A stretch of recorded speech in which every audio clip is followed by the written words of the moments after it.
नमस्कार। यो समाचारमा स्वागत छ। म मेनुका श्रेष्ठ। म अपेक्षा तिमिल सेना। सुरु गरौँ अहिलेसम्मका प्रमुख समाचारबाट।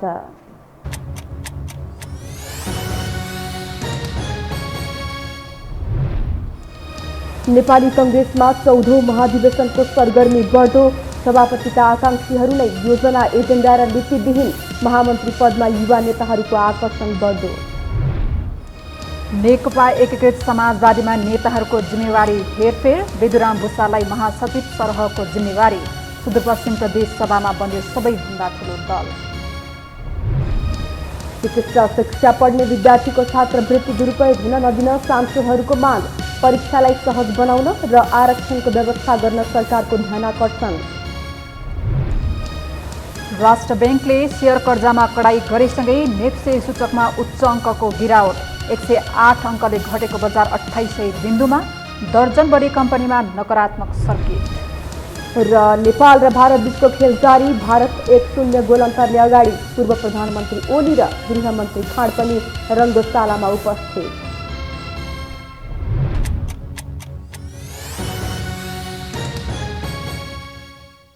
अब समाचार विस्तारमा।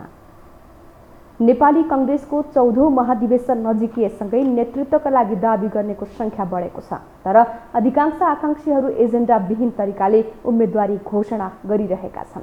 एक रिपोर्ट। शुक्रबारदेखि नै वडा अधिवेशन सुरु भएपछि औपचारिक रूपमै नेपाली कङ्ग्रेसको 14औं महाधिवेशनको सरगर्मी चढेको छ। सरगर्मी महाधिवेशनमा मात्रै नभएर कसले कसरी नेतृत्व हत्याउनेमा बढी केन्द्रित देखिन्छ। यसका लागि सभापतिदेखि महामन्त्री लगायतका पदमा नेताहरूले उम्मेदवारी घोषणा गरिरहेका छन्। कपाल फुलेकादेखि युवामाझ लोकप्रिय छवि बनाएका नेताहरू मैदानमा उत्रिएका छन्। तर नेतृत्व हत्याउने मात्रै बहस भइरहेका बेला कङ्ग्रेसमा एजेन्डा सहितको उम्मेदवारी दिने भने हालसम्म भेटिएका छैनन्। पदमा किन र केका लागि आफ्नो दाबी भन्ने कुरामा अधिकांश आकांक्षीको प्रष्टता छैन। काङ्ग्रेसले अहिले कसले के नयाँ मुद्दा उठाएछ? बरु कहिलेकाहीँ हिन्दू अधिराज्यको पुरानो मुद्दा उठाइदिनुहुन्छ उहाँहरू।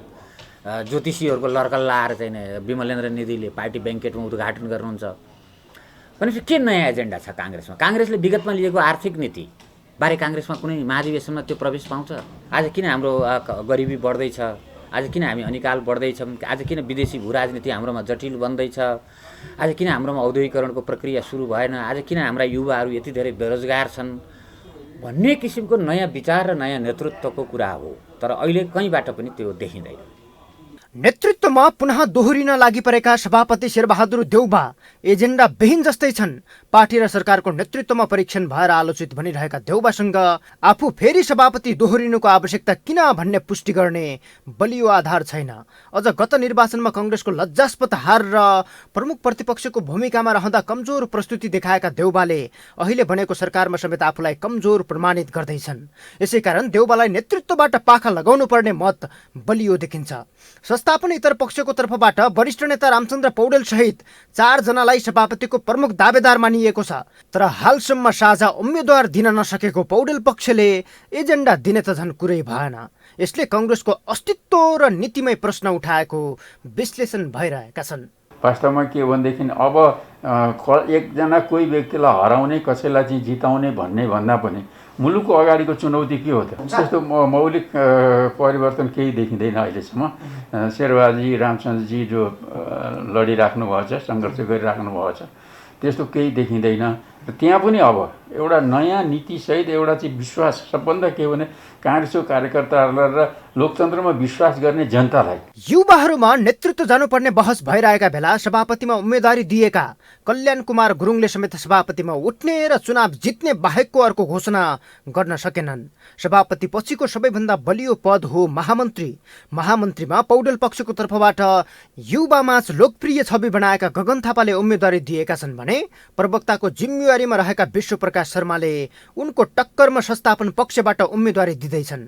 तर उम्मेदवारी घोषणा गरेका थापाले समेत एजेन्डा र नीतिबारे स्पष्ट पार्न सकेनन्। यसले नेतृत्वको दाबीसहित मैदानमा उत्रिएका नेताहरू एजेन्डा भन्दा पनि व्यक्तिलाई प्रधान बनाएर अघि बढेको सहजै पुष्टि हुन्छ। यो हो टेलिभिजनका लागि क्यामेरामा निशान्त तामाङका साथमा सन्तोष बेके थापा, काठमाडौँ।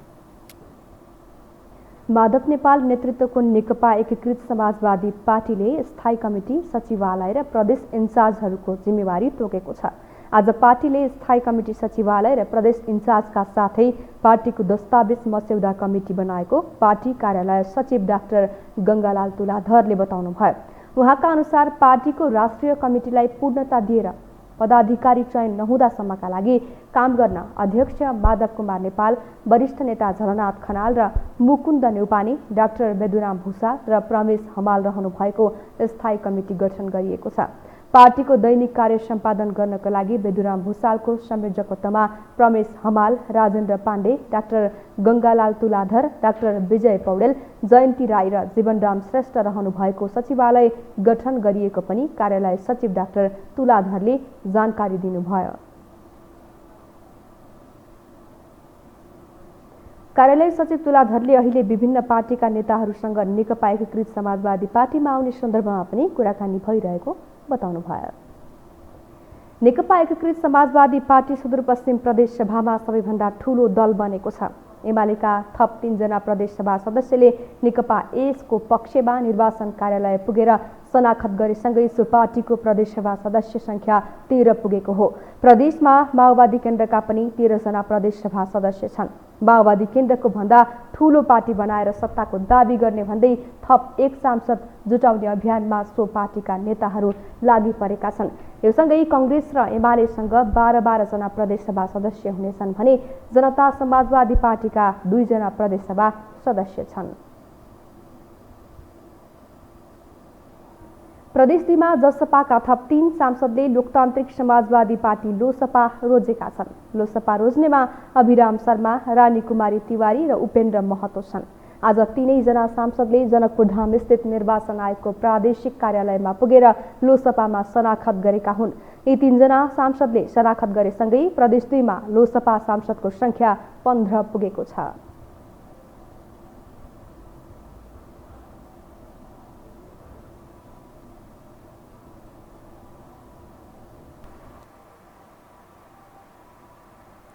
अब बाँकी समाचार।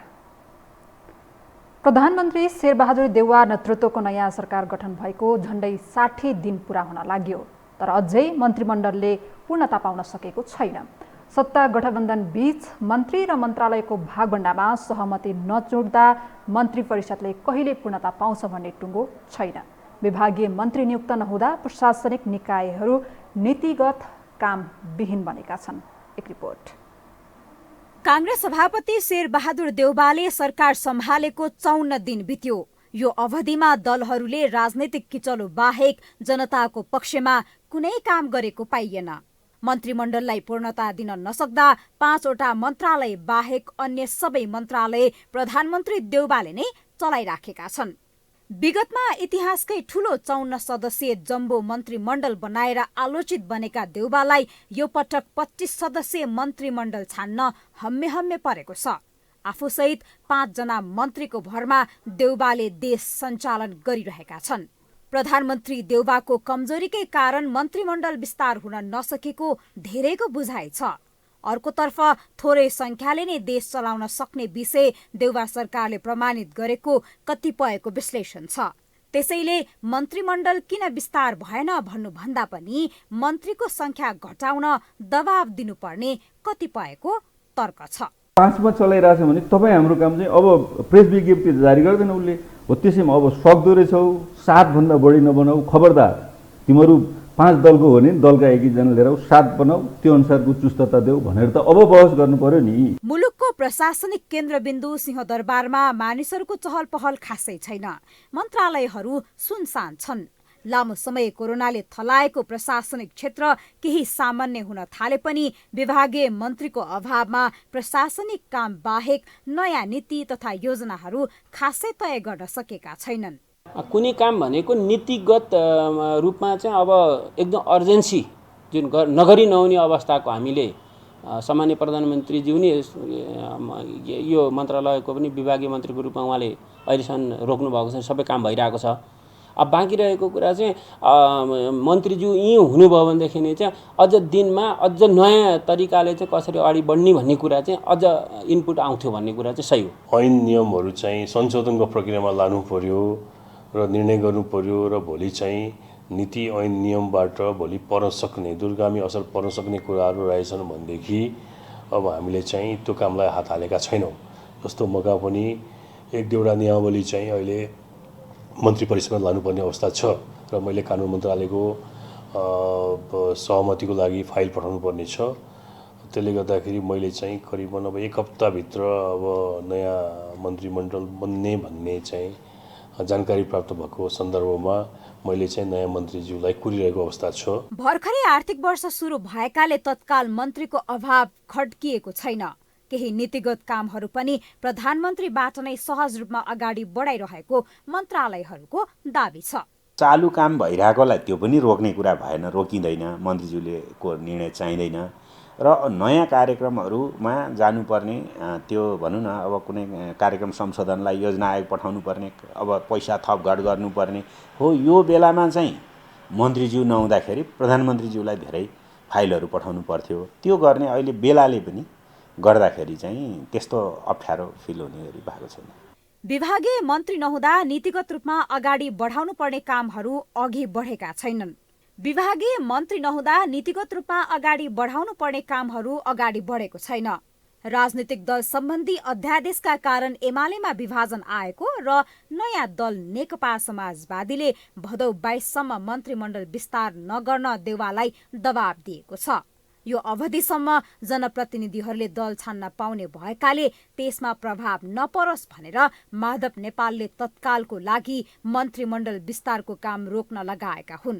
यद्यपि सत्ता गठबन्धनमा मन्त्रालय बाँडफाँडमा पनि सहमति नजुटेकाले तत्काल मन्त्रीमण्डलले पूर्णता पाउने देखिँदैन।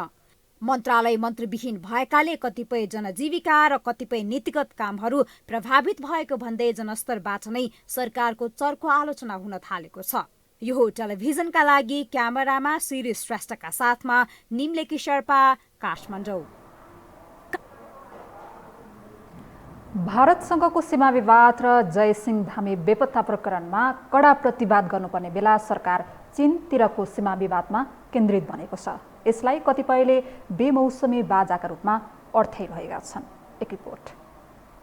दार्चुलाका जयसिंह धामीलाई भारतीय सुरक्षा फौज एसएसपीले तुइन काटेर महाकालीमा भगाएको 1 महिनाभन्दा बढी बित्यो। तर यस्तो जघन्य अपराधका दोषीलाई कारबाही र पीडित परिवारलाई न्याय दिलाउन सरकार तैचुप मैचुपको अवस्थामा छ। न भारतलाई कुनै जानकारी वा कूटनैतिक नोट नै पठाएको छ। बरु बिहिबार भारतीय विदेश मन्त्रालयका प्रवक्ता अरिन्दम बागचीले नेपालका तर्फबाट कुनै खाले नोट नआएको भन्दै आफूलाई यो विषयमा जानकारी नभएको अभिव्यक्ति दिए, जसले नेपालको कूटनैतिक पक्षमा भारतीय प्रहार र सरकारको नालायकीपन स्पष्ट झल्किन्छ। यस्तो बेला सरकारले कूटनैतिक माध्यमबाट दोषीमाथि कारबाही गर्नुपर्ने हो। तर काम कुरो एकातिर कुम्लो बोकी ठिमीतिर भने जस्तै चिनिया संघको सीमा विवादतिर सरकारले ध्यान मोडेको छ, जसमा प्रमुख प्रतिपक्षी दल नेकपा एमालेका अध्यक्ष केपी शर्मा ओलीले प्रश्न उठाएका छन्। एमाले अध्यक्ष समेत रहेका निवर्तमान प्रधानमन्त्री ओलीले सीमा विवाद नै नभएको चीनसँग सरकारले कसलाई खुसी पार्न विवाद देखायो भन्दै प्रश्न गरेका छन्। चीनसँग कुनै सीमा विवाद छँदै छैन। कसलाई खुसी पार्नका लागि चीनसँग सीमा विवाद भनेर समिति बनाउनु पर्यो? कसलाई खुसी पार्न? चीनसँग सीमा विवाद छैन। यो सरकारलाई म चुनौती दिएर भन्न चाहन्छु, यो समितिले सीमा विवाद कुनै ठाउँमा देखाओस्। सीमा विवाद छैन, कसलाई खुसी पार्न? भारतसँगको सम्बन्ध तनावग्रस्त बनाउँदै लगेको छ। चीनसँगको सम्बन्ध तनावग्रस्त बनाउँदै लगेको छ। जयसिंह धामी बेपत्ता प्रकरण र सीमा विवादलाई लिएर भारतसँग जवाब खोज्नुपर्ने बेला चीनतिर सरकार लागेपछि ओलीले प्रश्न उठाएका हुन्। किनकि भदौ 16 को मन्त्री परिषद बैठकबाटै सरकारले चीनसँगको सीमा समस्या अध्ययन गर्न भन्दै समिति गठनको निर्णय गरेपछि गृह मन्त्रालयका सहसचिव जय नारायण आचार्यको नेतृत्वमा समिति बनेको छ। अब यो समितिले हुम्लाको नाम्खा गाउँपालिका स्थित चीनतर्फको सीमा क्षेत्र छुट्याउने 11 र 12 नम्बर सीमा स्तम्भको अध्ययन गर्नेछ। यसअघिदेखि नै नेपाली भूभाग मिचिएको भन्दै नेपाली कांग्रेसका केन्द्रीय सदस्य जीवन बहादुर शाहीले अनुसन्धान गर्न दबाब दिँदै आएका छन्। 2076मा ओली नेतृत्वको सरकारले तत्कालीन परराष्ट्र मन्त्रालयका सहसचिव झबिन्द्र अरियालको नेतृत्वमा अध्ययन समिति बनाएको थियो। समितिले कुनै विवाद नरहेको प्रतिवेदन दियो, तर पछिल्लो पटक 2077मा हुम्लाका प्रमुख जिल्ला अधिकारी चिरञ्जीवी गिरीको नेतृत्वमा बनेको समितिले अध्ययन गरी बुझाएको प्रतिवेदनलाई परराष्ट्रले गोप्य राख्यो, जसले शंका गर्ने सुविधा पनि दिएको छ। तर अहिले पुनः अध्ययन समिति बनाएको विषयमा चीनले दुई देश बीचको सीमा विवाद 1960 ताका नै समाधान भएको प्रतिक्रिया दिँदै केही व्यक्तिले उछाल्न खोजेको आरोप लगाएको छ। कतिपयले नेपाली आकाशमा भारतीय हेलिकप्टरको मनोमानी, एसएसबीको ज्यादती र कालापानी लिपुलेकको विवाद जस्ता गम्भीर विषयमा सरकार मौन बसेर विगतमा टुङ्गिएका विषयलाई विवादित बनाउन खोजेको आरोप लगाएका छन्। तर भर्खरै मात्र एमालेबाट विभाजित भएर नयाँ पार्टी बनाएका नेताहरूले समस्या केपी ओलीबाटै सुरु भएको दावी गर्दै सरकारको बचाउ गर्छन् भने एमाले नेताहरू सरकारको नालायकीपन भनिरहेका छन्।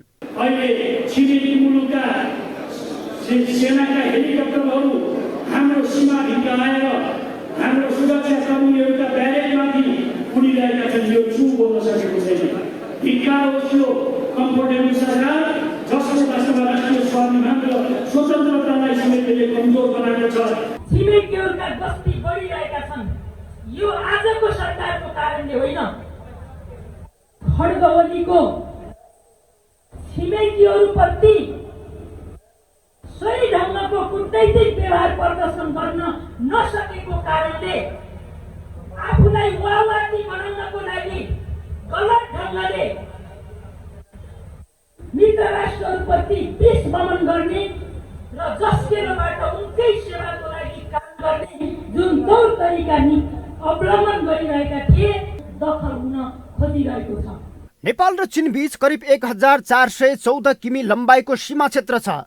सगरमाथा क्षेत्रदेखि हुम्ला हुँदै दोलखाको लामा बगर टिप्पासम्म विवाद देखिन्छ। तर नेपाल र भारत बीच करिब 1880 किमी लामो सीमा मध्ये करिब 24 भन्दा बढी जिल्लामा विवादै विवाद छ।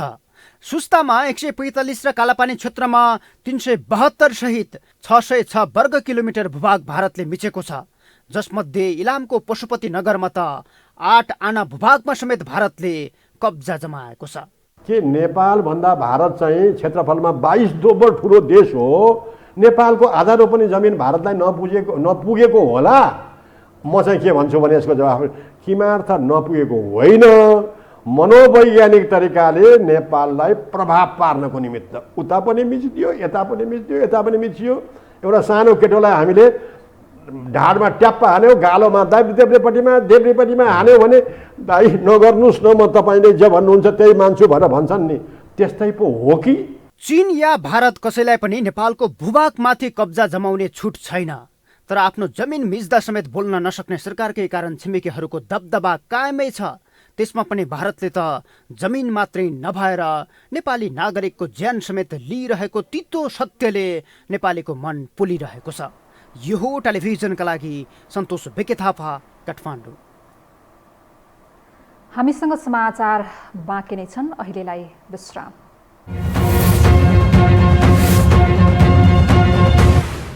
विश्रामपछि स्वागत छ। अब बाँकी समाचार। प्रतिनिधि सभाका सांसदहरूले चिकित्सा क्षेत्रको परीक्षा प्रणालीलाई सहज बनाउन पनि सरकारसँग माग गरेका छन्। चिकित्सा शिक्षामा अध्ययनरत गरिब र जेहेन्दार विद्यार्थीहरूका लागि छुट्याइएको छात्रवृत्ति दुरुपयोग हुन नदिन पनि उनीहरूले सरकारसँग माग गरेका छन्। एक रिपोर्ट। आइतबार प्रतिनिधि सभा अन्तर्गतको शिक्षा तथा स्वास्थ्य समितिको बैठकमा बोल्दै सांसदहरू मानबहादुर विश्वकर्मा, अञ्जना विसङ्ख्य, विद्या भट्टराई लगायतका सांसदहरूले चिकित्सा शिक्षा अध्ययनरत गरिब र जेहेन्दार विद्यार्थीहरूका लागि व्यवस्था गरिएको छात्रवृत्तिमा दुरुपयोग हुने गरी नियमावली बनाउने काम नगर्न सरकारलाई सचेत समेत गराएका छन्। प्रमुख प्रतिपक्ष दल नेकपा एमालेकी सांसद भट्टराईले सबैका लागि मेडिकल शिक्षामा पहुँच पुर्याउने गरी आरक्षणको व्यवस्था मिलाउन पनि सरकारको गम्भीर ध्यानाकर्षण गराइन्। उनले चिकित्सा क्षेत्रको परीक्षा प्रणालीलाई सहज बनाउन पनि सरकारसँग माग गरिन्। आज पनि मेडिसिन पढ्ने भनेको चाहिँ एकदमै कडा ढङ्गले पढ्नुपर्ने, त्यो अत्यन्त गाह्रो, त्यो थोरै मान्छेले मात्रै गर्न सक्छन् भन्ने जुन हाम्रो एउटा सोच छ, यो सोच नबदलिकन हामीले सबैका लागि यो मेडिकल शिक्षा पुर्याउन सक्छौँ जस्तो मलाई लाग्दैन। त्यसले गर्दा कडा कुरा मात्रै सधैँभरि ठिक हुन्छ भन्ने होइन, कहिलेकाहीँ सरल कुराहरूले पनि धेरैलाई समेटेर जान सक्छ भन्ने मान्यता हामीले बोकेनौँ भने हामी समावेशिताको मर्मलाई पनि पुरा गर्न सक्छौँ जस्तो लाग्दैन। सत्तारूढ दल नेपाली कंग्रेसका सांसद मानबहादुर विश्वकर्माले गरिब र जेहेन्दार वर्गका लागि छुट्याइएको छात्रवृत्तिमा चलखेल गर्ने काम हुन नदिन सरकारलाई सचेत गराए। उनले सबै समुदायले चिकित्सा शिक्षा अध्ययन गर्न पाउनुपर्छ भन्ने कानूनी व्यवस्थालाई समेत बेवास्ता हुने गरी चिकित्सा क्षेत्रसँग सम्बन्धित नियमावली ल्याउने काम नगर्न पनि सरकारसँग माग गरे।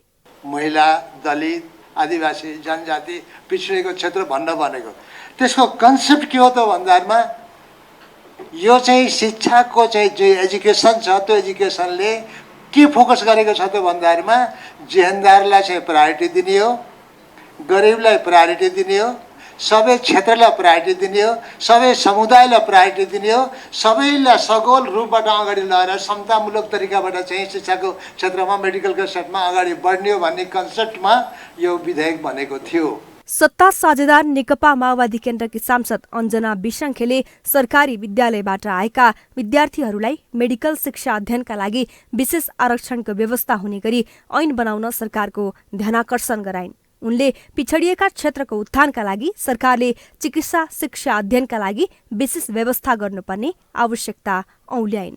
यो देश मेरो पनि हो भन्नको निमित्त आरक्षण दिने होला र नियमावली नियम बनाउँदाखेरि यस्तै बनाउँदाखेरि चाहिँ ती पिछडिएका समुदायहरूले पनि नियमावली बनाउन पाउँछन् भनेर त्यो ठाउँ पुर्याउने होला। बैठकमा सांसदहरूले उठाएका प्रश्नको जवाब दिँदै चिकित्सा शिक्षा आयोगका उपाध्यक्ष श्रीकृष्ण गिरीले मेडिकल शिक्षा अध्ययनका लागि लक्षित समुदायका लागि छुट्याइएको छात्रवृत्ति दुरुपयोग हुन नदिन आफूहरू सचेत रहेको बताए। उनले मेडिकल शिक्षा क्षेत्रमा देखिएको बेथिति अन्त्यका लागि आयोगको तर्फबाट सक्दो पहल भइरहेको पनि समितिलाई जानकारी गराए। इन्डिकेटरहरूको आधारमा छुट्याउन नसकेको हुनाले हाम्रो इन्डिकेटरको आधार नै ऊ बाध्य भएर सरकारीमा पढेको भनी बुझाइको साथ हामीले त्यो हेर्दाखेरि त्यसलाई वर्गीकरण गर्न उपयुक्त नै लाग्छ। म त्यसरी नै आओस् हाम्रो तर्फबाट आयोगबाट गर्नुपर्ने कुरा प्रशासनिक अथवा त्यो खालको जुन एजेन्डाहरू लानुपर्ने कुराहरूमा आयोगको कार्यकारीको उपाध्यक्षको कार्यकारीको अध्यक्ष तथा आयोगको उपाध्यक्ष हिसाबले यसमा चाहिँ म आफू यसबाट गर्न सक्ने र हाम्रो संस्थाले गर्न सक्ने कुरामा कुनै कमी रहँदैन। यो कुराहरू मान्यज्यूलाई म आश्वस्त गराउन चाहन्छु। उपाध्यक्ष गिरीले चिकित्सा अध्ययन संस्थान अन्तर्गतका परीक्षाहरू सञ्चालनमा ढिलाइ नहुने गरी अघि बढ्ने प्रतिबद्धता व्यक्त गरे। मङ्सिर पुसभित्र यो संस्थान अन्तर्गतका सबै परीक्षाहरू लिने गरी सरकारवाला पक्षहरूसँग छलफल गर्ने कामलाई अघि बढाइएको पनि उनले बताए। पछिल्लो 24 घण्टामा नेपालमा थप 1089 जनामा कोरोना संक्रमण पुष्टि भएको छ। स्वास्थ्य तथा जनसङ्ख्या मन्त्रालयका अनुसार पीसीआर विधिबाट 976 र एन्टिजेन विधिबाट 113 जनामा संक्रमण पुष्टि भएको हो। यसैगरी थप 1534 जना कोरोना संक्रमणबाट मुक्त भएका छन्। संक्रमणबाट थप 20 जनाको ज्यान गएको छ। यससँगै नेपालमा कोरोना संक्रमणका कारण ज्यान गुमाउनेको कुल संख्या 10,838 पुगेको छ। सरकारले कोरोना भाइरस संक्रमणको दर कम भएको भन्दै निषेध आज्ञा हटाएको छ। तर संक्रमित र मृत्युदर हेर्ने हो भने जोखिम टलेको भने छैन। यता विज्ञ भने जनसुकै बेलामा पनि संक्रमण बढ्न सक्ने भएकोले आफै सतर्क रहनुपर्ने बताउँछन्। एक रिपोर्ट।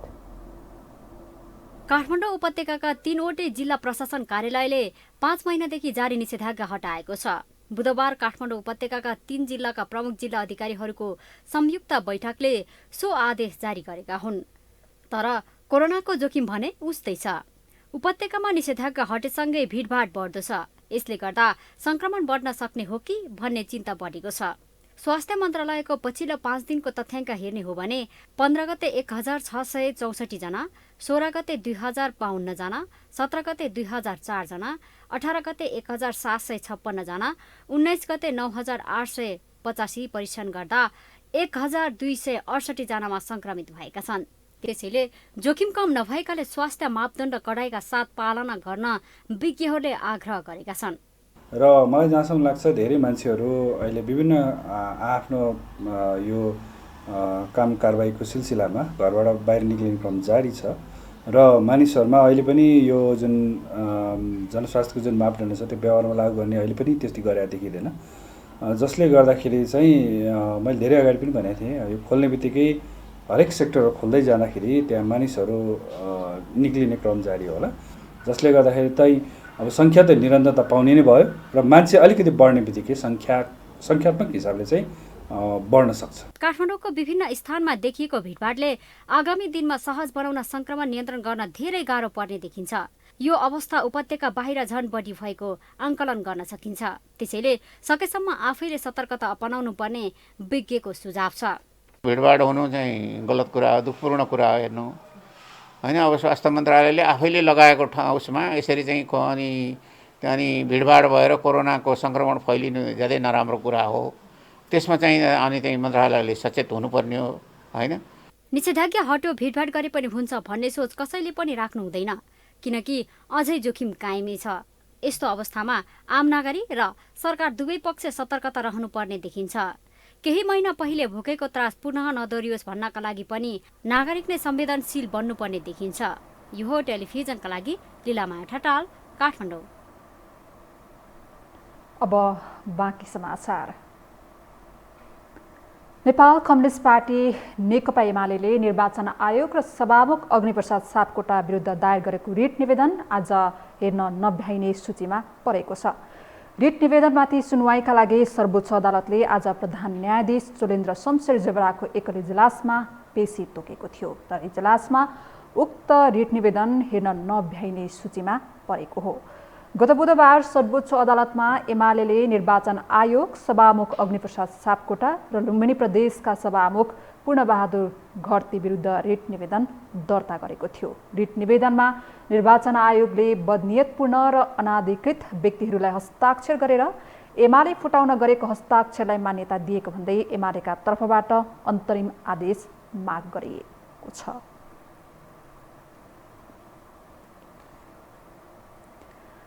कोरोना संक्रमण जोखिमको कारण बन्द रहेको चिडियाखाना गत साउन 1 गतेबाट सञ्चालनमा आएको छ। ललितपुरको जाउलाखेलमा रहेको सदर चिडियाखाना 4 महिनापछि सञ्चालनमा आएको हो, तर मानिसहरू घुम्न ननिस्किने गरेकाले आर्थिक आम्दानी कम हुँदा चिडियाखानाका जनावरहरूलाई खाद्यान्नको व्यवस्था गर्न भने समस्या भएको छ। एक रिपोर्ट। कोरोना भाइरस जोखिमका कारण बन्द रहेको चिडियाखाना गत साउन 1 गतेदेखि नै खुलेको छ, तर संक्रमणको जोखिम कायमै रहेकोले विगतमा जस्तो मानिसहरू घुम्न भने आएका छैनन्। चिडियाखाना सञ्चालनको मुख्य आय स्रोत नै टिकट बिक्रीबाट हुने गरेको थियो। यसबाट नै जनावरहरूलाई खाद्यान्नको व्यवस्था हुने गरेको थियो, तर अहिले अवलोकन गर्न मानिसहरू नआउँदा जनावरहरूलाई खाद्यान्नको व्यवस्था गर्न समेत गाह्रो भएको चिडियाखानाका समितिहरू बताउँछन्।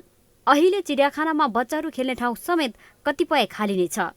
वार्षिक 14 करोड आम्दानी हुने गरेको चिडियाखानामा अहिले आधा जस्तो आम्दानी घटेको चिडियाखानाकी सूचना अधिकृत लिना चालिसे बताउँछिन्।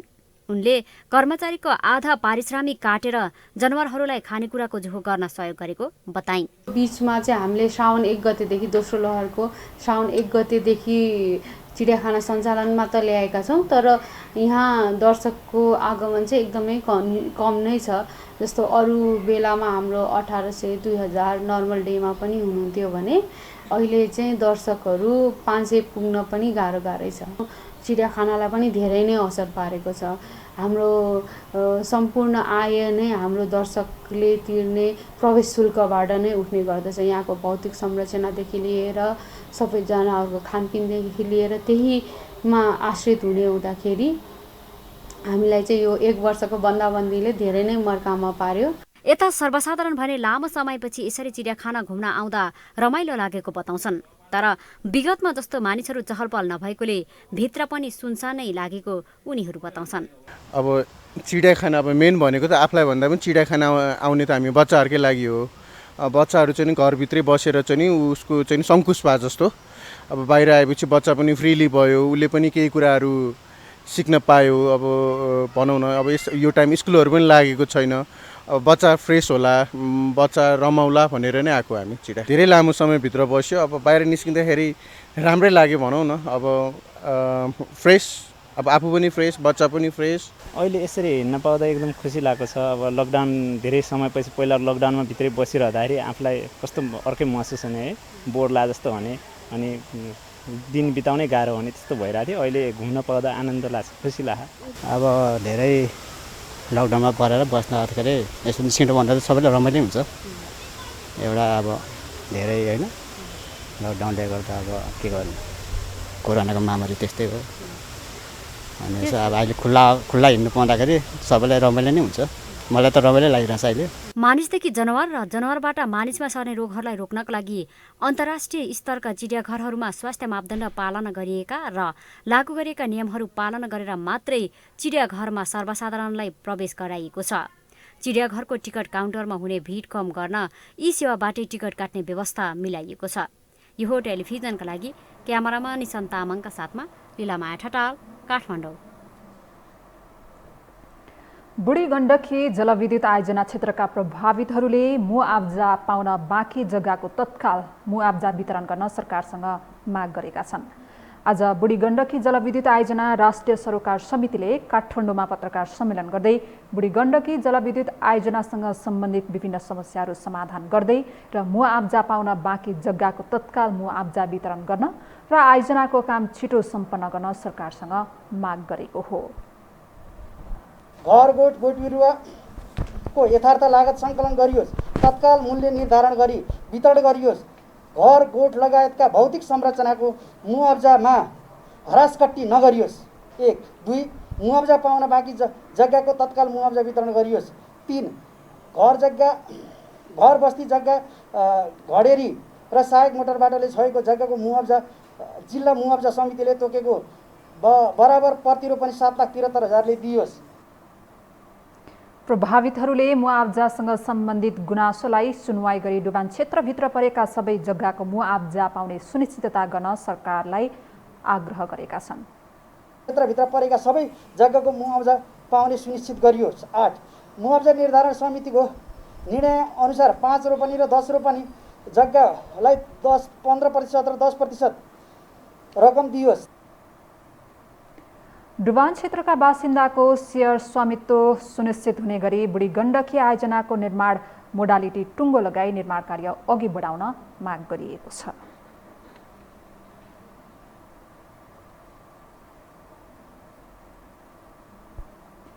कीर्तिपुर नगरपालिकामा मास्क बिना प्रवेश निषेध अभियान सुरु गरिएको छ। कोरोना भाइरसबाट बच्नका लागि मास्क अनिवार्य लगाउनु पर्ने भएपछि कीर्तिपुर महानगरपालिकाले सबै नागरिकलाई मास्क अनिवार्य लगाउन जनचेतना जगाउने उद्देश्यले सो अभियान सुरु गरेको हो।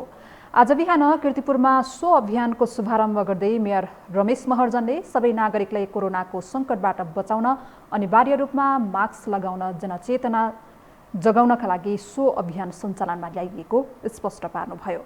कीर्तिपुर नगरपालिकाले मानिसहरूको भिडभाड हुने स्थलमा जाँदा हरेक नागरिकले अनिवार्य रूपमा मास्कको प्रयोग गर्नुपर्ने भएकाले सो अभियान सञ्चालनमा ल्याउनु परेको पनि स्पष्ट पारेको छ। कीर्तिपुरको हकमा यो मास्कको सुनिश्चिततालाई आजदेखि प्रारम्भ गरेका छौँ र यसलाई निरन्तरता दिँदै हामीले विभिन्न यहाँका चाहिँ यो सार्वजनिक ठाउँहरूमा सार्वजनिक यो वर्किङ प्लेसहरूमा सबै ठाउँमा हामीले चाहिँ यो आज चाहिँ यो ओपन गरेर यो मास्क बिना प्रवेश निषेध भन्ने त्यसलाई चाहिँ ठाउँ ठाउँमा हामी राखेर यो सचेतनाका कार्यक्रमहरू अब कतिपय हामीले सुरु पनि गरिसकेका छौँ। नगरपालिका लगायतका ठाउँहरूमा त हामीले राखिसकेका छौँ। त्यो बाहेकको अब सबै ठाउँहरू पनि यसलाई राखेर र मास्क नभएमा यहाँ मास्क चाहिँ पाइन्छ। हाम्रो मास्क पाइन्छ। कार्यक्रममा उपमेयर सरस्वती खड्काले सो अभियानलाई साथ दिएर कोरोना सङ्कटबाट बच्न सबै नागरिकलाई अपिल गर्नुभयो। दूरी कायम नगरिकन भौतिक दूरी कायम नगरी बस्दाखेरि चाहिँ हामी मास्कको प्रयोग गरौँ भन्ने गरी हामीले यो अभियान सुरु गर्छौँ र यो अभियानमा पूर्ण रूपमा कीर्तिपुर नगरवासीहरूले चाहिँ यसमा साथ दिनुहुनेछ भन्ने विश्वास हामी नगरपालिकाको तर्फबाट लिएका छौँ। कार्यक्रममा UNICEF, Lions club of Kathmandu लगायतका सामाजिक सङ्घ संस्थाहरूले मास्क ब्याङ्कमा मास्क उपलब्ध गराएका थिए।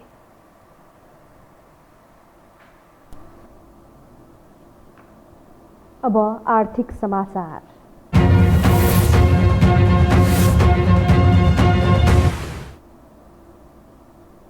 साताको पहिलो दिन आज शेयर बजारमा उच्च अङ्कको गिरावट आएको छ।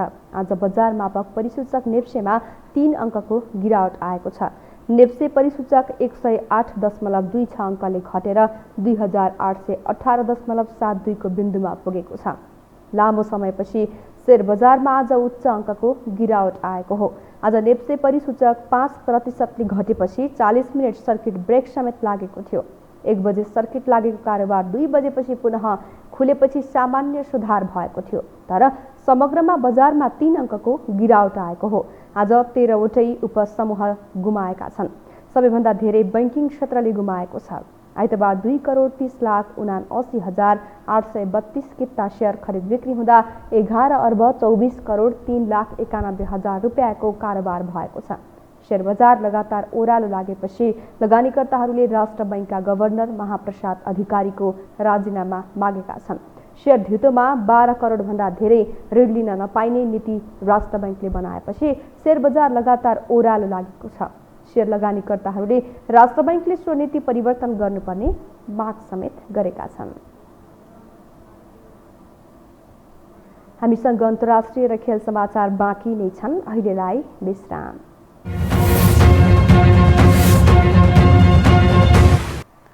विश्रामपछि स्वागत छ। अब पालो अन्तर्राष्ट्रिय समाचारको।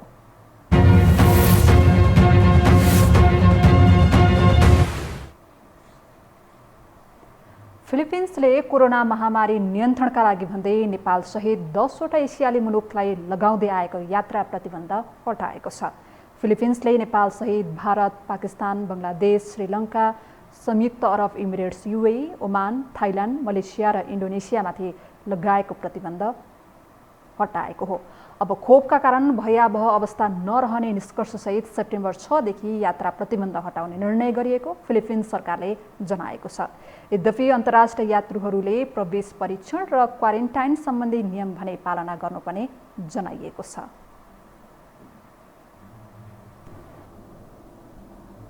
अब खेलकुद समाचार।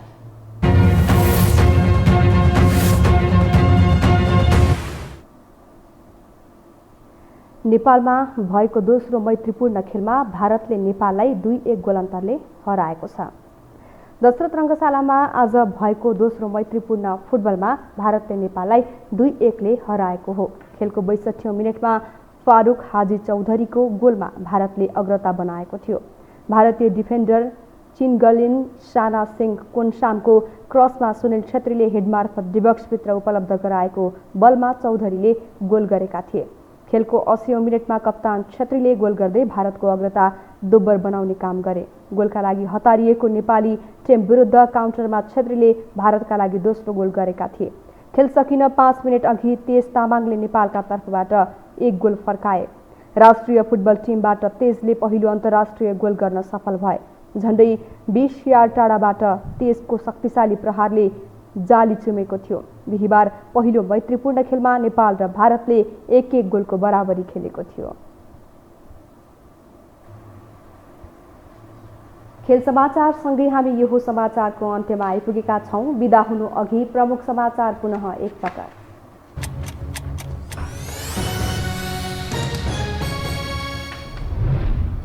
नेपाली कङ्ग्रेसमा 14औं महाधिवेशनको सरगर्मी बढ्दो। सभापतिका आकांक्षीहरूलाई योजना, एजेन्डा र नीतिविहीन महामन्त्री पद युवा नेताहरूको आकर्षण बढ्दो। नेकपा एकीकृत समाजवादीमा नेताहरूको जिम्मेवारी हेरफेर।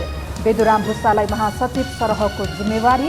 सुदूरपश्चिमको देशसभामा बन्यो सबैभन्दा ठुलो दल। शिक्षा पढ्ने विद्यार्थीको छात्रवृत्ति दुरुपयोग हुन नदिन सांसदहरूको माग। परीक्षालाई सहज बनाउन र आरक्षणको व्यवस्था गर्न सरकारको ध्यान आकर्षण। राष्ट्र बैंकले शेयर कर्जामा कडाई गरेसँगै नेप्से सूचकमा उच्च अङ्कको गिरावट। 108 अङ्कले घटेको बजार 2800 बिन्दुमा। दर्जन बढी कम्पनीमा नकारात्मक सर्किट। र दोस्रो मैत्रीपूर्ण फुटबलमा भारतले नेपाललाई 2-1 गोल अन्तरले हरायो। तेज तामाङको पहिलो अन्तर्राष्ट्रिय गोलले सकेन हार टार्न।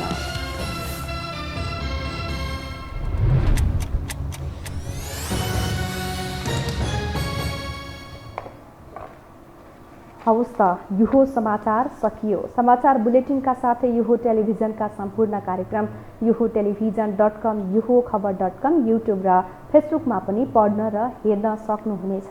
मोबाइलमा यो टिभी एप डाउनलोड गरी हामीलाई प्रत्यक्ष हेर्न सक्नुहुनेछ।